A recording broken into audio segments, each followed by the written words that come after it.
¿Qué tal, detallistas? Se les saluda y como siempre les agradezco su tiempo para acompañarme en este nuevo video. Como suponen del tema del video, comenzaremos a adentrarnos en el análisis exploratorio de datos por medio de Python.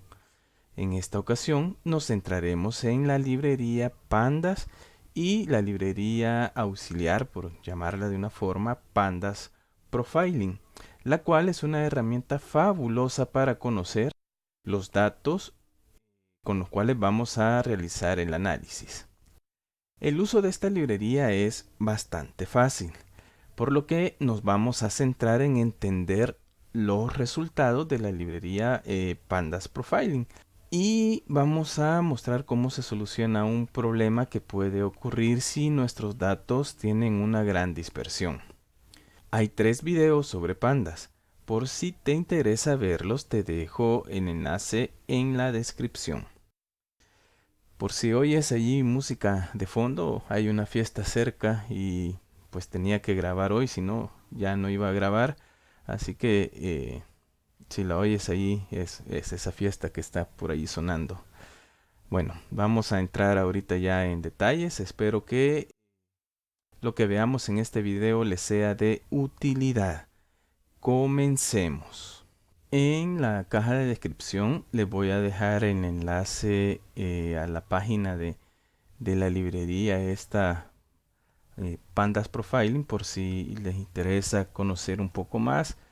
Aquí pueden ver un poco de la descripción de lo que se trata, la librería, cómo instalarla y un poco de la documentación de la misma. Para instalarla, obviamente lo que yo les recomiendo es utilizar Condas, o sea, a través de Conda. Este es para instalarla directamente. O porque no sé con qué versión se le va a instalar. Si ocupan este comando, pueden instalarlo también de esta otra forma, que donde lo único que hacemos es agregarle la versión que queremos. ¿Por qué esto de la versión? Porque una de las características que vamos a ver sale desde la versión 2.0 en adelante. Cuando yo instalé esta librería, me instaló una versión abajo, la 2.0, no me acuerdo cuál es, y posteriormente me tocó actualizarla, así que ustedes directamente pueden instalar esta versión. Bien, como ven, ya estoy aquí en el entorno de trabajo simplificando. Lo primero que voy a hacer es pasarme a la librería, perdón, pasarme a la carpeta donde tengo mis datos y donde tengo también ya el archivo Jupyter elaborado. Y ahora sí vamos a abrir Jupyter. ¿Por qué me cambio de carpeta? Porque si no, al correr, al ejecutar Jupyter va a ocupar como archivo o como carpeta de trabajo está la que está por defecto. Pero a mí lo que me interesa es trabajar con la carpeta donde yo tengo ya pues el notebook y donde tengo mis archivos. Entonces la forma fácil es cambiarse primero de carpeta aquí en la línea de comando y posteriormente ya correr Jupyter, ¿verdad? Para ya así no tenemos ningún problema. Bien, vamos a abrir el notebook. Como siempre, este notebook va a estar en GitHub. En la caja de descripción les pongo la dirección. ¿Sí? Este va a ser el primer video propiamente de análisis exploratorio de datos y vamos a seguir en otros videos posteriormente usando otras herramientas. Bueno, como siempre, lo primero que vamos a hacer es importar las librerías que tenemos o que vamos a utilizar. Posteriormente, cuando se haya terminado de cargar las librerías, vamos a cargar los datos. Mis datos yo los tengo en la carpeta que se llama entrada. Si ven, estamos utilizando la librería pathlib, que ya la hemos visto anteriormente, y que nos facilita el trabajo, ¿verdad? De estar ahí administrando las carpetas que tenemos. Muy bien, ya terminó de cargar las librerías. Cargamos los datos. Siempre que nosotros comenzamos a trabajar con algún dato, casi siempre lo primero que hacemos con pandas es esta instrucción. Bueno, df es el data frame donde he guardado los datos que tengo en el archivo clima.csv. ¿Sí? Entonces lo primero que hacemos casi siempre es ver la cabecera, que en este caso, como ya vimos en videos anteriores, es tiempo, precipitación de la bueno, dicho, intensidad de la precipitación, temperatura aparente, etcétera. El mismo son los mismos datos con los que hemos venido trabajando anteriormente. Aquí vemos los primeros 5 datos, podemos ver los últimos 5 datos. Con esta instrucción vemos cuántas columnas y cuántas filas tiene. Si solo queremos ver el nombre de las columnas que tenemos, si queremos ver un poco más de la información de este data frame. Bueno, todo esto lo estoy pasando rápido porque ya en videos anteriores lo hemos visto, ¿verdad? Decimos, bueno, vamos a que me dé una descripción, unos estadísticos de cada una de las columnas, ¿verdad? De las columnas numéricas, y aquí los va a salir. Entonces, si ven, si se quiere hacer con pandas, si bien es cierto, hay varias instrucciones que nos sirve para conocer un poco de estos datos, la librería esta Pandas Profiling es mucho más versátil, ¿verdad? Ya tiene como un reporte automatizado de datos perdón, un reporte automatizado sobre los datos que tenemos, y esto nos ayuda a hacer un análisis mucho más rápido. El comando es bastante fácil.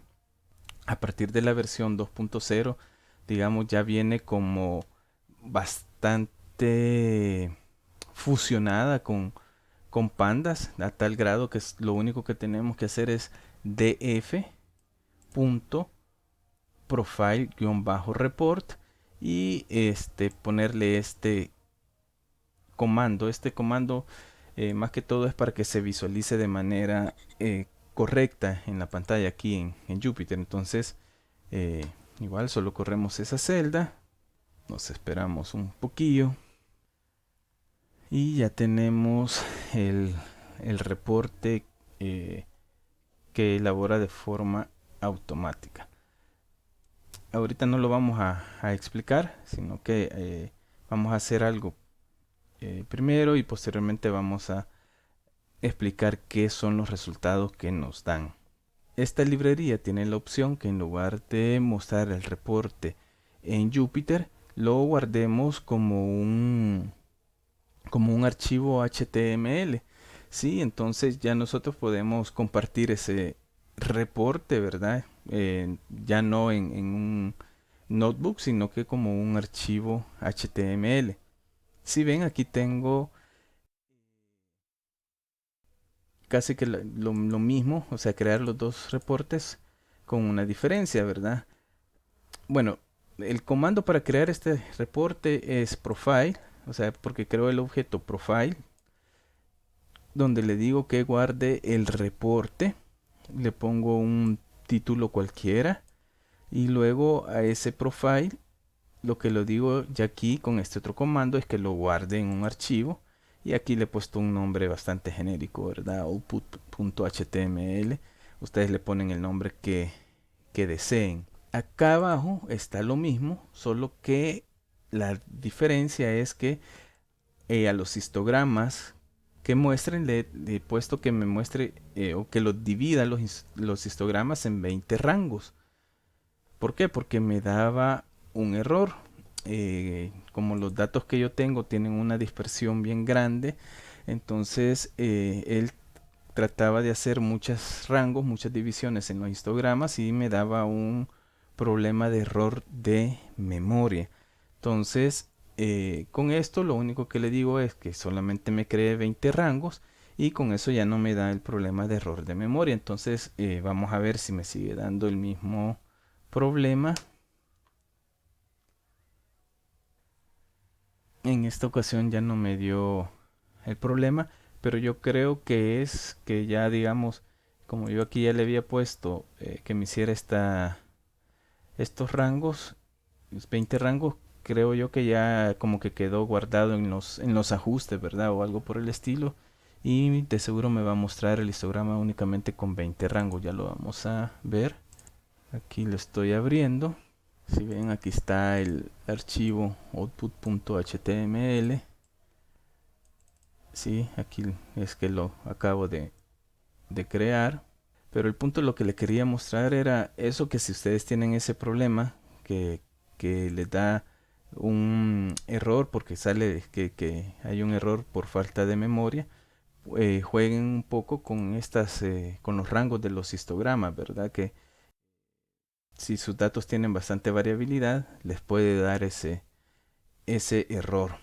Bueno, regresando ya al reporte, vamos a explicar un poco cuáles son, qué es lo que nos muestra este reporte que crea la librería Pandas Profiling.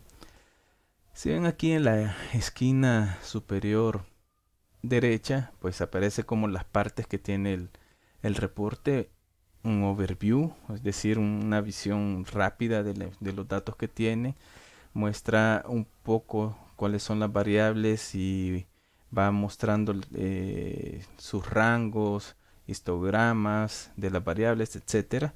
Muestra matriz de correlación, hace un resumen de los valores ya sea nulos o ceros, y aquí hace como un muestreo de los datos que tenemos y nos muestra los resultados de ese muestreo. Bueno, vamos a ir por cada uno de ellos. Primero el overview. Lo primero que nos muestra es información acerca del dataset, el número de variables, cuántas observaciones hay, cuántas celdas con pérdida de información, si tenemos filas duplicadas, qué porcentaje hay, la memoria total que ocupa. Este es como cuánto ocupa cada registro en la memoria, un promedio de lo que ocupa cada registro de la memoria, es decir, cada fila. Acá nos muestra los tipos de variables. Nos dice que se tiene 7 variables numéricas. No hay variables categóricas, no hay variables booleanas. Nos dice que hay una variable que es texto, una variable que él le pone como rechazada, que le pone acá rechazada porque tiene una alta correlación. Aquí vamos a ver que la variable temperatura con la temperatura aparente tienen una alta correlación. Entonces, como tiene una alta correlación, rechaza la variable de la temperatura aparente, porque dice, bueno, si querés construir un modelo no puedes usar las dos variables juntas porque tienen una alta correlación. Entonces, por eso le pone él una variable como rechazada. Acá nos pone como ciertos warnings, llamadas de atención, ¿verdad? Que dice, mira, la variable esta tiene el 29% de valores que le faltan, ¿verdad? Pero aquí en este caso no es así, porque lo que sucede es que tiene muchos valores igual a cero, ¿sí? Entonces él los pone como que si son valores que faltaran. Lo mismo para la intensidad de la precipitación. Bueno, para la intensidad de la precipitación nos da que está como muy... Bueno, ya vamos a ver el histograma, pero nos dice que está como... No es una variable que está centrada sus valores, sino que está muy tirada hacia uno de los extremos, ¿verdad? Ya vamos a ver el histograma. Acá nos dice esto de la intensidad de la precipitación, que tiene muchos ceros. Según él, dice que tiene el 60% de valores que les hace falta. Obviamente este es como le dije, un reporte bastante rápido. Como una primera aproximación, nosotros podemos decir, bueno, porque tengo demasiado cero, porque me reporta mucho, que le faltan muchos valores. Entonces eso ya nos va ayudando como para ir haciendo alguna revisión de nuestros datos. Bueno, acá está lo que les mencionaba, donde indica que la temperatura está altamente correlacionada con la temperatura aparente. Si ven, la correlación lineal es mayor a 0.98. Entonces por eso da él esa alarma. Aquí nos dice, mira, la columna tiempo solo contiene valores que son de fecha, pero es categórica, es texto. Entonces te recomiendo aplicar esto para cambiar esa columna ya realmente a que sea un objeto del tipo de fecha, y así pues obviamente es mucho más fácil después trabajar con ellos. Y bueno, aquí es la misma indicación que los casos anteriores. Bueno, aquí también nos da la posibilidad, ¿verdad? Que es un hipervínculo, que si le damos clic acá nos va hacia la parte de esa variable. Esta era la parte del overview. La segunda parte es propiamente ya hablar sobre la variable. Aquí nos da primero un resumen. Aquí nos dice, bueno, la temperatura aparente es numérica. Tiene 1500 datos diferentes, es decir, el 17.4%. Solo le faltan el 0.1% de datos, que son acá en porcentaje, acá en valor numérico. Acá nos dice que no hay valores infinitos, o sea, demasiado grandes, considerados infinitos por él. ¿Cuál es el promedio? ¿Cuál es el valor mínimo? ¿Cuántos ceros hay? Y nos muestra un histograma. Si nosotros le damos clic acá, nos da un poco más de información. Primero nos muestra estadísticas sobre los datos, sobre su dispersión, el valor mínimo, el percentil quinto, el cuartil 1, el valor máximo, el rango intercuartil, que muchos podrán saberlo, pero para quien no lo sepa es la diferencia entre el cuartil 1 y el cuartil 3, y es una medida de dispersión. ¿Sí? Otras estadísticas descriptivas, tenemos la desviación estándar, que también es una medida de dispersión, el coeficiente de variación, kurtosis, promedio. El kurtosis y el skewness nos sirve como para ver qué tan normal son nuestros datos. Si está en este caso muy tirado hacia alguno de los extremos, hacia la izquierda o hacia la derecha, cuando se ve el histograma. Y el kurtosis indica más o menos cuánto está concentrado cerca de la media los datos, la suma, la varianza y el tamaño de memoria que ocupa esa variable. Aquí está el histograma. Si ven, esta variable está un poco sus datos concentrados a la izquierda del histograma. Entonces eso tiene que ver un poco con con el skewness que aparece allá. Entonces acá tenemos el histograma y podemos ver un poco la distribución de los datos, ¿verdad? Dónde se concentran, en cuáles rangos. Estos son los valores que se repiten más veces, ¿sí? Entonces nos los muestra desde el valor que más se repite hasta, bueno, no es el que menos se repite, pero quiero ver, 1, 2, 3, 4, 5, 6, 7, 8, 9, 10. Son los 10 valores que más se repiten. Nos los muestra del mayor al menor, y al final nos muestra y nos dice que el 87.5% de los datos son diferentes a estos que están mostrando. Pero estos son los datos que más se repiten. Y por último nos muestra valores extremos. cuáles son los 5 valores menores. Esta es su frecuencia. Cuáles son los 5 valores máximos. Igual esta es su frecuencia. Entonces esto nos ayuda pues a conocer dónde están concentrados nuestros datos, qué tan extremos son los datos que tenemos, qué tan dispersos son. De una forma pues rápida. Vieron ustedes lo que se tardó en crear el reporte. Y así lo hace con cada una de las variables. Este era el que nos decía ahí que veía problemas de que estaba concentrado en una sola esquina. Entonces si ven los valores que tiene,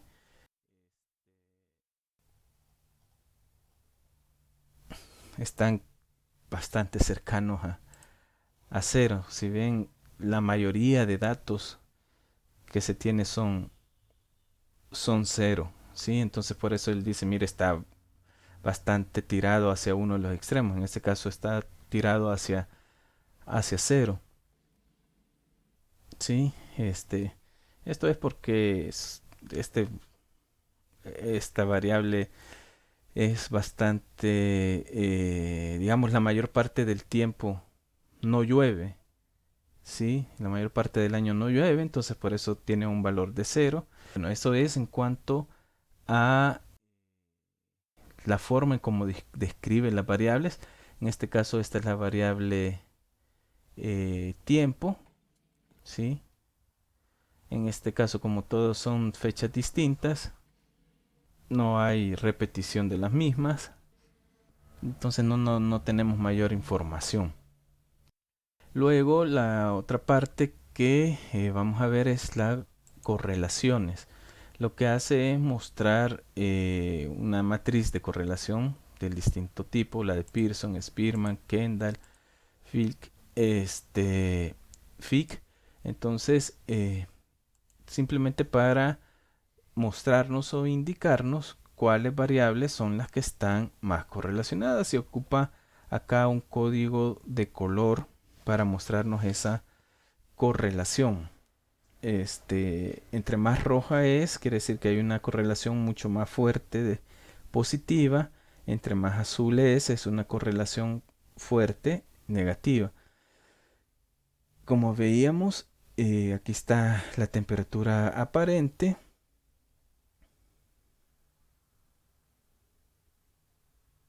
Junto con acá abajo está la temperatura. Entonces ven, es una correlación bastante fuerte la que muestra de positivo, como lo habíamos visto anteriormente. Entonces lo que esto nos hace ver de forma rápida cuál es, no, perdón. Esta es la temperatura aparente y esta es la temperatura acá. Aquí estaba viendo las dos, temperatura aparente y temperatura aparente. Entonces esta es la temperatura aparente con la temperatura. Tienen una correlación alta. Cuando uno está construyendo un modelo, pues se tiene que evitar utilizar variables que están sumamente correlacionadas porque nos puede dar problemas de inestabilidad numérica al momento de estar construyendo nuestro modelo. Entonces eso nos da esta idea, o todo lo contrario, si si tuviéramos, por si decir, digamos, vamos a poner un ejemplo sacado de la manga, si yo quisiera construir un modelo que ocupe la temperatura para calcular la temperatura aparente, yo diría, bueno, sí, la temperatura es una buena variable que me va a ayudar a calcular la temperatura aparente porque tienen una correlación muy alta. Entonces yo digo, bueno, mi modelo definitivamente tiene que utilizar esta variable temperatura para ayudarme a calcular la temperatura aparente. Todo lo contrario, yo digo, bueno, para la temperatura aparente es una mala idea utilizar el porcentaje de cobertura de las nubes porque su correlación es muy baja. Tampoco me ayuda mucho el dew point, Sí, y así yo puedo ir como descartando al ver estas matrices. Lo otro que nos muestra es un resumen de los datos que ha encontrado como faltantes. Acá nos dice, bueno, se tiene 8640 datos de la temperatura aparente, se tiene 6121 de la cobertura de las nubes, etcétera. Nos muestra cada una de las variables. Esta es una matriz prácticamente para mostrarnos dónde es que faltan esos datos, ¿sí? Aquí está la temperatura aparente y acá digamos este es el primer dato y este es el último dato. Y acá donde están estos huecos es donde faltan esos datos. Es una forma como visual para indicarnos dónde faltan los datos. Este mapa de, este mapa de calor nos da como una especie de correlación también, en el sentido de que correlaciona donde falta un dato de una variable, si existe alguna relación con que falten datos de otra variable en en esa misma fila. Sí, entonces aquí si ven, para el caso de dew point y la temperatura aparente, lo que me está diciendo prácticamente es que siempre que falta un dato de dew point, falta un dato de la temperatura aparente. Lo mismo para la humedad y para la temperatura. Entonces en este caso yo pudiera decir, bueno, mi sensor que está midiendo estas variables fallaron al mismo momento, o ese sensor tiene algún problema y me hace que no me mida estas variables, ¿verdad? Esto es más o menos como para ver cómo están relacionados los datos que me hacen falta. Otra forma en la cual me muestra esta misma información son los dendogramas, sí, que lo mismo me relaciona este, cuáles son como las variables que están relacionadas entre sí a la hora de que falta información. Si ven acá, esta temperatura, humedad y temperatura aparente y dew point están relacionadas, que era lo mismo que nos aparecía acá. Yo creo que a mí se me hace un poco más fácil de entender el dendograma que el mapa de calor. Aunque nos dan la misma información, creo que para mí es mucho más sencillo verlo acá. Y acá lo que muestra son los porcentajes de datos que hacen falta. Estos son los datos que más tienen, mejor dicho. Y por eso los muestra arriba. Acá la velocidad de viento dice que falta alrededor del 20%. Para lo que es la cobertura de las nubes, falta alrededor del 50%. Y por último, es el muestreo que realiza, ¿sí? Acá nos muestra las primeras filas y acá nos muestra las últimas filas. Y por último, un poco de comercial, ¿verdad? Y que el reporte fue generado utilizando la librería Pandas Profiling. Es una forma de visualizar los datos muy rápida y muy completa, ¿sí? Donde nos da muchas ideas para ir a revisar nuestros datos, para ver qué relaciones existen entre ellos a la hora de crear un modelo y tomar las decisiones. Y el hecho de poder crear un reporte que pueda ser compartido de forma fácil, pues es un plus, un extra muy, muy bien recibidos.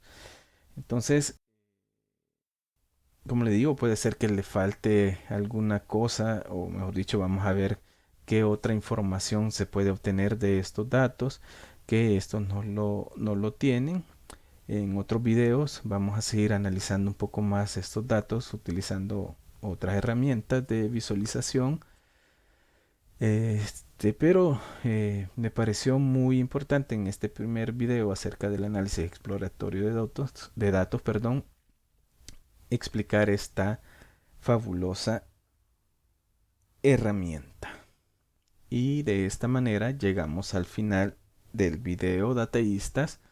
Gracias por acompañarme. Si lo encontraste de utilidad, me vendría bien un like y que lo compartas en tus redes sociales. Si no quieres perderte nuevos videos, recuerda suscribirte y activar la campanita. Y así nos ayudamos mutuamente. Y recuerda, dataístas, los datos no mienten. Hasta pronto.